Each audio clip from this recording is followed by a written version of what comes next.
Alright, so as you all probably know, this is primarily a collecting channel. However, I do want to be able to post some reviews over here as well, so I figured there'd be no greater place to start than with the Famicom Detective Club games. Here I have the special edition that released in Japan back in 2021 of the remakes to get ready for Emio. I wanted to review these games, I wanted to play through these games, and just finally, dive into the series that I really have no experience with from Nintendo, and kind of talk about it in general, because Famicom Detective Club is just so interesting as a Nintendo property. The fact that they brought this back, the fact that it's getting a new entry, 25 years after the original games. So today we are talking about Famicom Detective Club, my experience playing the first two games, and why I'm excited to play Emio. Let's get into it. So I really had no experience with Famicom Detective Club up until, I think the first time I had even heard of it, to be honest, was around the time that it got remade on Switch back in 2021. I'd heard of Ayumi and how she was originally, Sakurai wanted her in Smash Bros back then, but I never really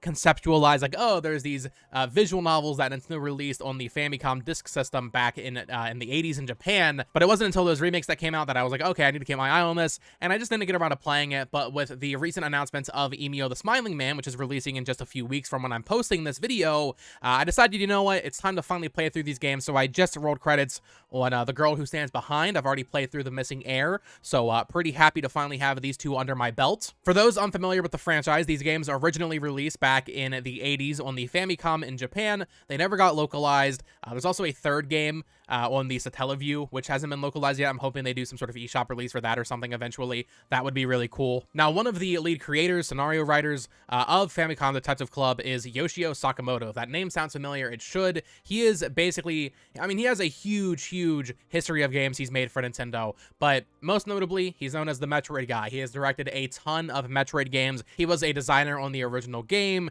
designer on Kid Icarus. He worked on, of course, Super Metroid, Telera Boxer on the Virtual Boy, Wario Land 4, he was a supervisor on Wario World, WarioWare, just a huge history of games that this guy has made. Tomodachi Life, he was the producer of back in 2013. So Yoshio Sakamoto has a very storied history with Nintendo, but Famicom Detective Club was one of those earlier projects that he worked on as a game designer and a scenario writer. So to see Nintendo giving him the chance to produce this new entry, Emio the Smiling Man, is really cool, and I think the fact that he's on it specifically makes it even more special. Nintendo and a lot of Japanese companies in general, I would say, have a very good track record of just keeping their talent for many years. At this point, we're talking almost 3 decades for Yoshio Sakamoto. So I think it's so special that this man made this game in 1988, and then now is getting to make a proper sequel in 2024. I think that's just so special, and something almost uniquely Nintendo, where they do give their teams the resources they need if they want to go back and make a sequel to Famicom Detective Club, which I imagine won't do very well, unfortunately. I'm not confident in saying that Emio is going to, light the sales charts up on fire, but the fact that they're giving this team a chance to make a new game, I just think is so cool and kind of uniquely Nintendo in a way. I play most Nintendo games, however, I had never played a visual novel, a proper visual novel from Nintendo before. Of course, I've played Another Code recently, and I played Trace Memory on DS, but I have not played a traditional visual novel from Nintendo. Another Code, of course, is more like an adventure game, and even then, that wasn't developed by Nintendo. Famicom Detective Club, and of course, with the Emio coming out, this is the only visual novel internally developed by Nintendo. And Emio the Smiling Man is the first M-rated game coming out of internal Nintendo. Now, there is a partner developer here, being Mages. Mages did the fantastic remakes back in 2021 with this gorgeous presentation. They added voice acting, they updated a lot of the designs, and I have to say, just in general, the fact that Nintendo revived this series with 2 remakes of the original games, and then now it's getting a sequel, this has to be one of the biggest surprises of the entire Switch generation. I think Nintendo's been pretty good recently about bringing stuff like Another Code and Endless Ocean back, and Advance Wars got another chance, but the fact that this in particular is something that Nintendo identified as a series they want to revitalize, I just think is so freaking awesome, man. So there are 2 games, The Missing Heir and The Girl Who Stands Behind. I started with The Missing Heir, as that one technically released first, though it is a sequel to The Girl Who Stands Behind. So The Girl Who Stands Behind is a prequel to The Missing Heir. So I started with The Missing Heir. Now, I will say it did take me a bit to get invested in The Missing Heir, but I'm not sure if that's just visual novel woes or a fault of the game itself. I don't play a ton of visual novels. I have played some. I do love some great visual novels. 999 on DS is a personal favorite of mine. I love the first Ace Attorney game. I like Danganronpa for what it was, but I just don't have like a ton of experience. So it took me a little bit to get going, get in the groove of asking people questions and interviewing them and moving areas screen by screen and figuring out what to do. But once I did get invested, I was pretty hooked, and I'll be honest, I spent the rest of the night finishing it up in one go, which took about 6 or 7 hours. So I played maybe like an hour and a half one day, and then the next day I just finished up the entire game. Like, that's how hooked I got on the story and wanting to see how everything kind of flows out. Both of these games follow an unnamed MC, though from what I can tell from Googling it, his technical canon name is Nintentaro. So that's what I named him. I always like going for like the technical canon naming for unnamed protagonists. He works for the Utsugi Detective Agency, solving mysteries. In The Missing Heir, you have to solve a murder case surrounding the Ayashiro family, talking to people in this quaint little village, and of course other members of the family itself. This one definitely feels smaller in scope than the next game, even though I actually do think it was a little bit longer. I like this one quite a bit, but I will say, while I don't want to spoil anything here, I feel like the ending is just kind of expected.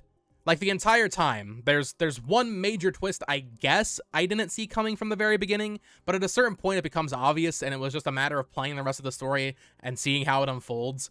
Still, an enjoyable visual novel with some nice characters and great presentation, and also just huge shout out to the soundtrack in both of these games. They kind of share a lot of assets and a lot of music and stuff, but the soundtrack in this game really adds to the vibes of just like mystery, but also just this 80s Japan setting. Mages went above and beyond with the presentation of these games, where it's like a lot of 2D images, but they kind of make them look a little animated, but not like super animated. When it's a more important moment, they'll have it be more specifically animated to, you know, work in that moment. But other times they might reuse like some idle animations from a character or something. It looks really good. It makes the game kind of pop a lot more than I would say a lot of other more, I guess, lower budget visual novels out there. As for The Girl Who Stands Behind, I just finished it a few hours ago from when I'm recording, and I think I liked it even more than the first, I gotta be honest. While the first game's story felt, at least in my opinion, a little smaller in scale, and I don't want to say less serious because, I mean, it was about a murder mystery, this one is definitely more what I like out of a mystery kind of detective story. More horror elements with the titular girl who stands behind, this whole folklore legend at this school where she appears behind you and whispers in your ear. That's really cool. It has a pretty typical school setting, which I do appreciate for this one, and the stakes in general just feel a lot higher because maybe this isn't entirely accurate, but at the very least, it felt like there were just more people involved in everything going on. There were more people with different backgrounds involved. You're mostly talking to school staff and students, but you're also going to neighboring towns in this game and to apartment complexes and business districts. And I gotta be honest, I thought I had this one figured out pretty early, just like the first game, but I was actually pretty surprised by the ending. I basically had it figured out, but there was one kind of asterisk on there that I didn't honestly really see coming, at least not in the way they presented it. So I don't know if I was just oblivious there, but I did enjoy the ending of this one. It did surprise me a little bit there. And I think this prequel does a great job with its characters, even more so than the first. Ayumi, the girl that you see in all the promo for this game, Sakurai's talked about her, of course. I think was she an assist trophy or just a regular trophy in Melee, but then they talked about adding her as a playable character at some point. Ayumi isn't really that present in The Missing Heir, but she's a main character in The Girl Who Stands Behind, and getting to know her and her relationship with the main character was a lot of fun. You also get to meet Itsugi here, the owner of the detective agency you work for, and he's not even in the other game.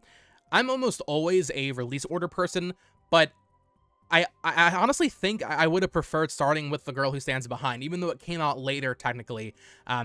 Though, there is one thing I won't talk about that could be potentially ruined if you play the prequel first. I'm trying to be vague here, but for those that play the game, technically, that's kind of like a spoiler, so play at your own discretion which order you want to go for. You can't really go wrong, but just getting to know Ayumi and Utsugi and all these characters a little bit more going into The Missing Heir, I think, would have made for a better story experience overall, even though normally, like I said, I'm almost always a release order person, but for this one in particular, I think I would have enjoyed playing the prequel first. I will say one gripe that I had with both of these games, but especially The Missing Heir, these games are kind of obtuse. I haven't played a ton of visual novels, like I said, but I don't remember really getting stuck or like kind of having to spam text options in like Ace Attorney or 999 or Danganronpa, and kind of like trying to have to figure out what to do. And in a way that's not like, oh, I don't know what to do. It's more just like, I don't even know what option to press in the text options, if that makes sense. Like, there are times in the Missing Heir where you have to go to one area, say one random thing to this person, leave, go back to that area, say the same text option 3 times, and it just feels a little obtuse. I wish they were a little bit more forthcoming with like, hey, just say this. You know, I get it's a mystery game, it's a detective game. They want to kind of grade you and skill you based on how well you are able to suss things out on your own.